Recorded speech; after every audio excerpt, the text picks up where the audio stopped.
Mark, are you happy to take some questions now? Yeah, sure. We've got a little audience here. If there are questions, now's the time. Yeah. The Greens did only pick up, I believe, between 1% and 2% in New South Wales. So what can Labor do to get the Greens back on side? Labor lost a lot of votes, and it should have gone to the Greens, but didn't. And are they, getting too far apart, and should they get closer back together? Well, I think Bob Carr makes the points on his blog that after he got out of politics, slowly the Labor Party abandoned its environmental policies and credentials at a state level.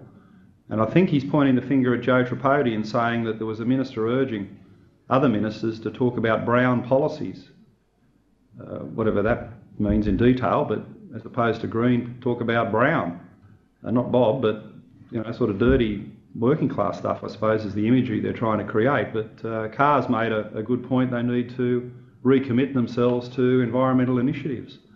So read his blog and you'll see a far better explanation of what needs to be done on one side of the argument than I can offer. Thank you. Hi, Mark.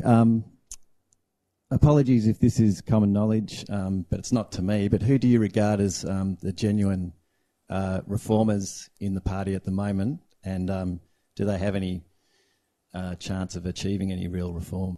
Well, probably not, to answer the second question, but I've suggested that in federal intervention in New South Wales, party reformers like Michael Costa and Rodney Cavalier, who put forward proposals for democratising the Labor Party, they should be on the reformed administrative committee, along with Morris Yemmer, who's talking seriously about party reform. You need to bring in people who've seen the worst of what New South Wales Labor's done over the past 4 or 5 years, and they've got the credentials to do something about it for the future.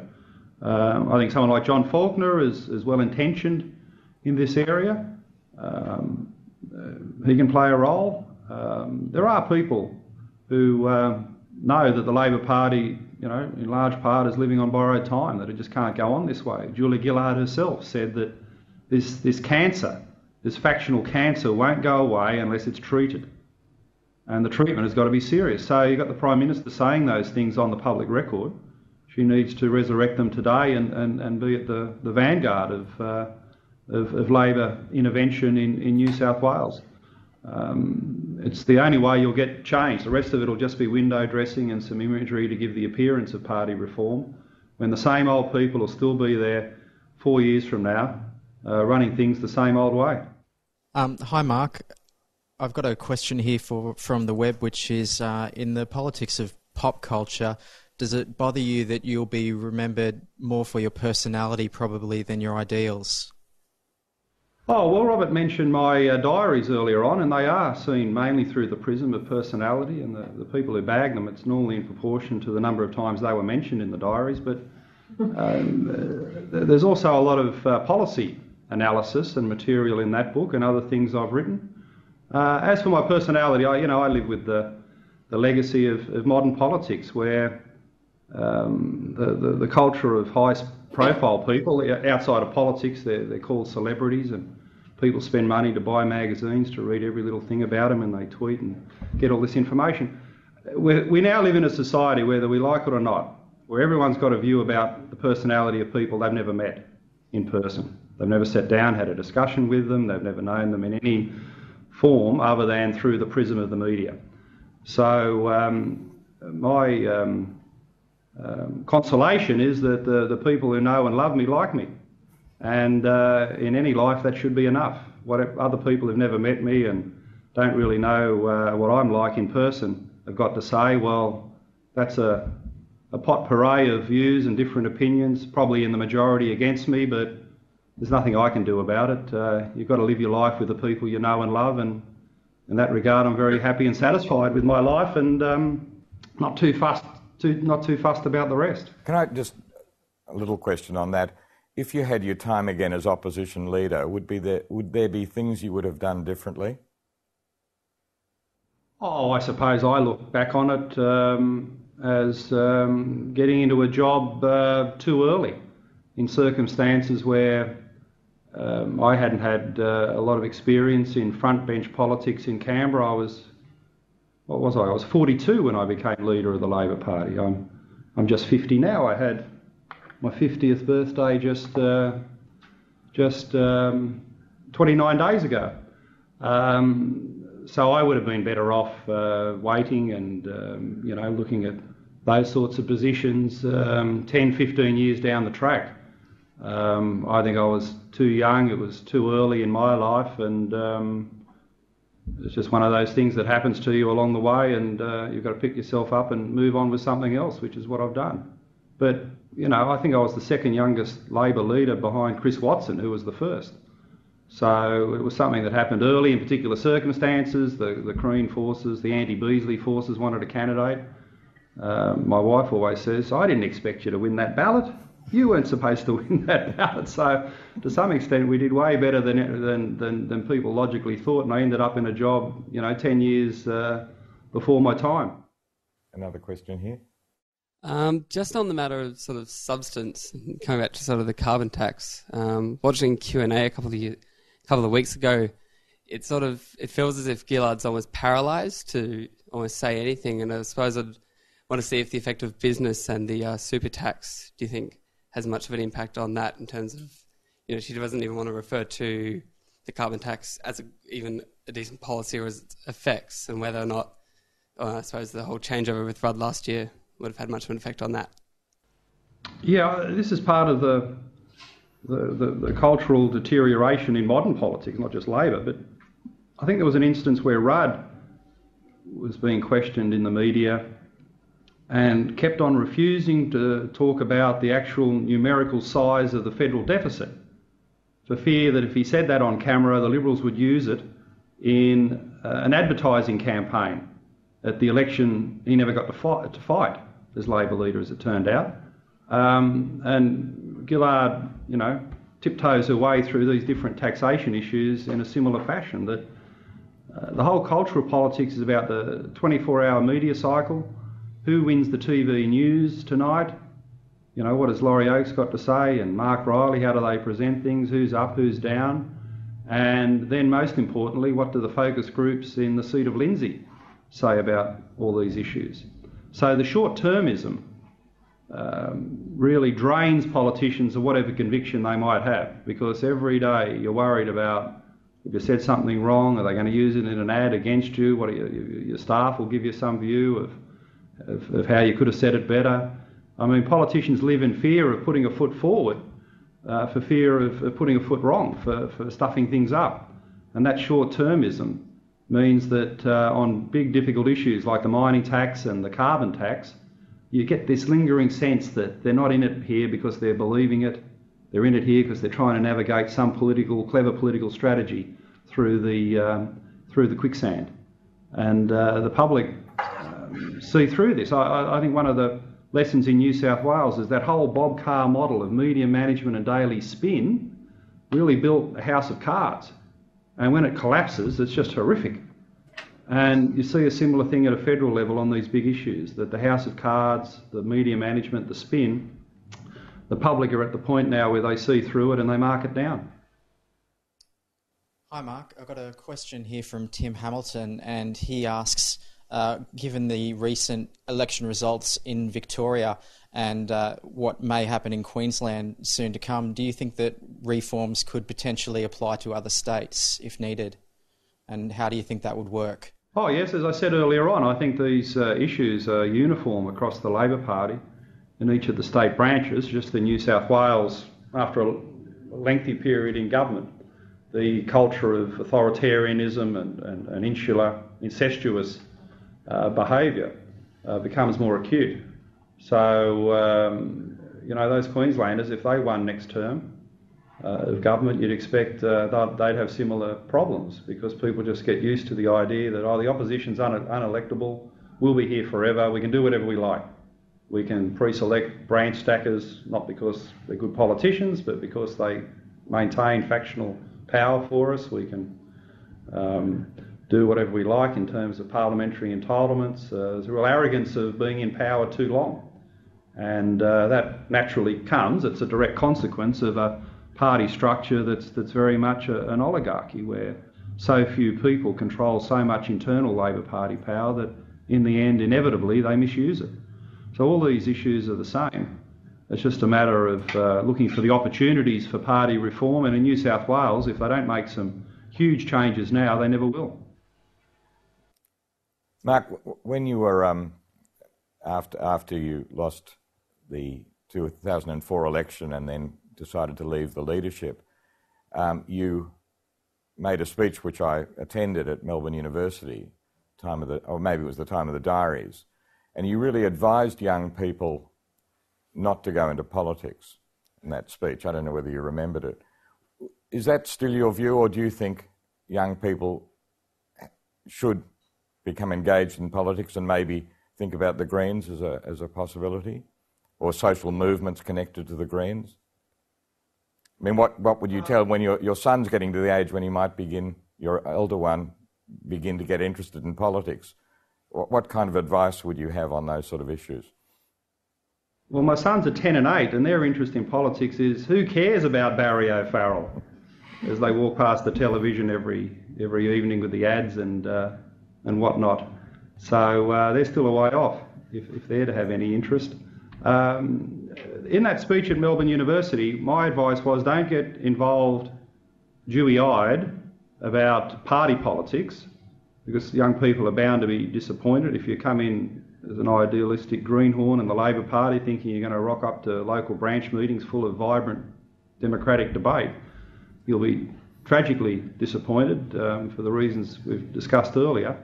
And if you finally get yourself into a parliamentary seat, if you think reform's an easy process and the media are some even-handed, benevolent organisation that'll respect your privacy and respect your family arrangements and just treat the issues at face value, again, you'll be tragically disappointed. And I quoted some instances of the malevolence of the mass media. My advice to young people wasn't to concentrate on party politics, but to do what you mentioned, Robert, and that is to be community-minded, get involved in grassroots organisations, environmental, social, community organisations, and affect that change that way.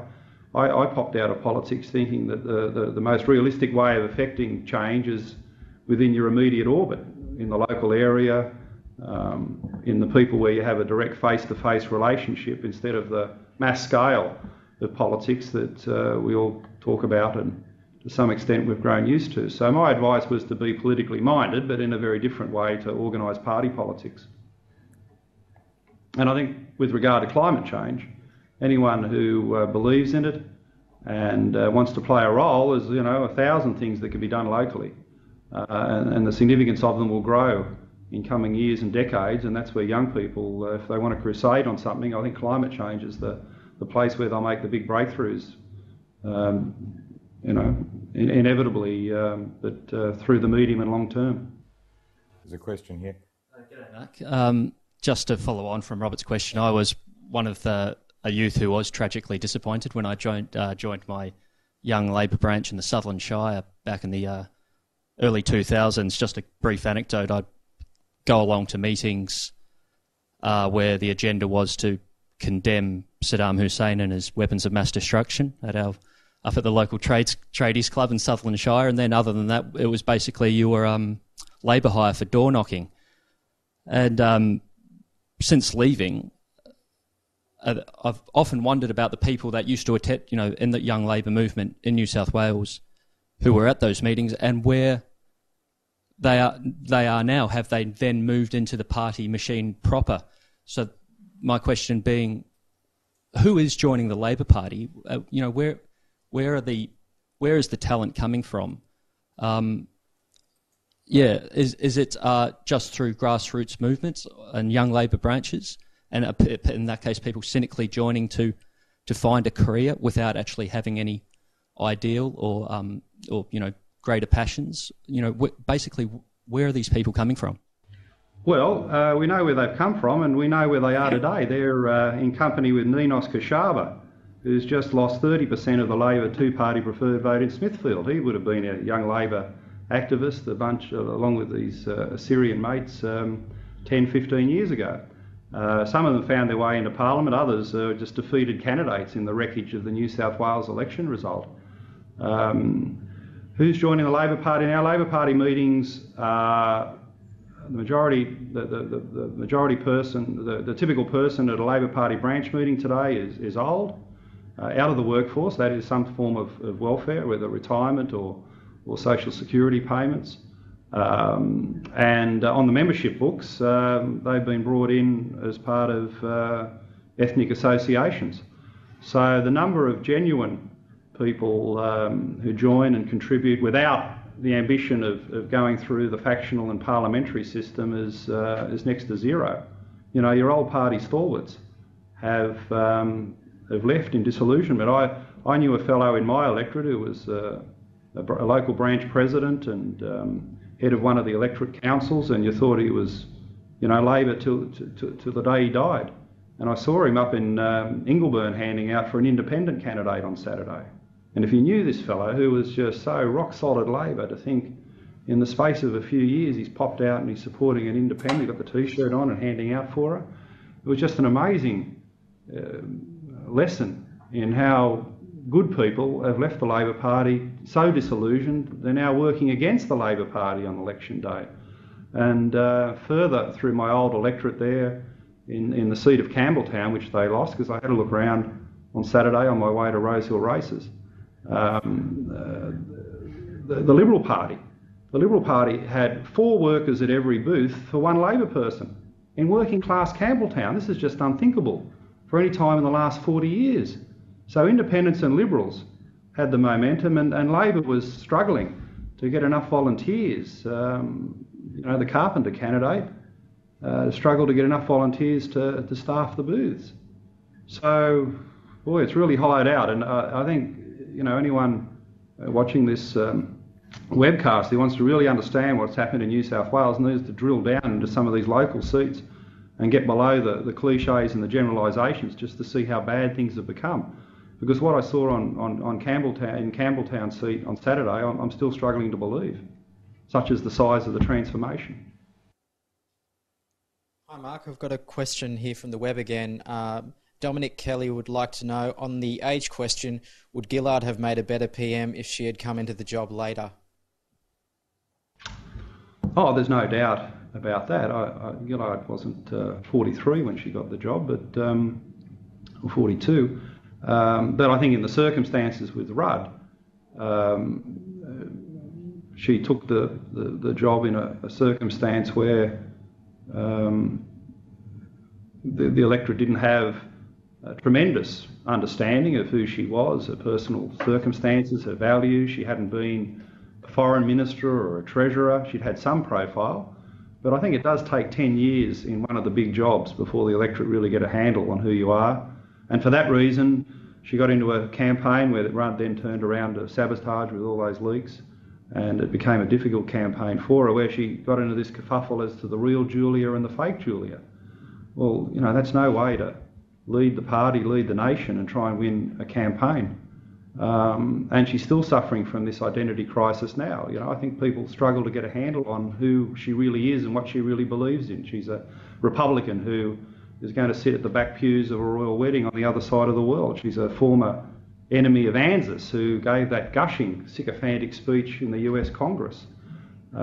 She's a feminist and a progressive who talks strangely about social conservatism. She's a past opponent of carbon tax who now wants one for the country. All these contradictions, I think, have produced a flux, a confusion in the electorate's mind as to what she's really on about, what is her political identity and purpose. And surely she would have been better off waiting 5 or 6 years, doing senior jobs in the Labor Party for a lot longer before rising to the leadership. This next question is from Finney. On the failed mining super tax, do you have any thoughts on the lack of debate concerning the possible short lifespan of coal as a valuable resource for global trade, in particular in relation to technological advances such as thorium-based nuclear reactors coming out of China, or the potential for coal to become globally unpopular as a result of climate change? I think coal will become globally unpopular, but in the long term, more than the short term, I mean, the economic reality is that we live in a fossil fuel-based economy. And all those massive economic interests that have got access to advertising and product promotion and the media, the huge economic vested interests in fossil fuels mean that the grassroots crusade for climate change is up against it at the moment. But the science, the reality will be on the side of the climate change crusaders, and over time that battle will be won. But at the moment, the economic vested interests are absolutely massive. And the fact that, it's a separate issue, the mining tax, but related in that who makes policy in this country and in whose interests?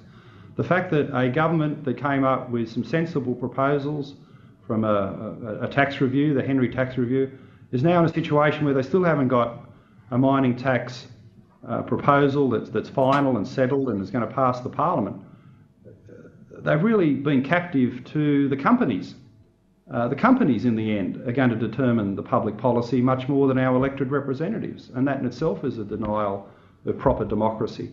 So these vested economic interests, the political donations, the closeness of the labour elites and trade union officials to big business, all of those things mean that the party becomes compromised on these issues, and it's almost like it's conceding the policy-making power to the companies.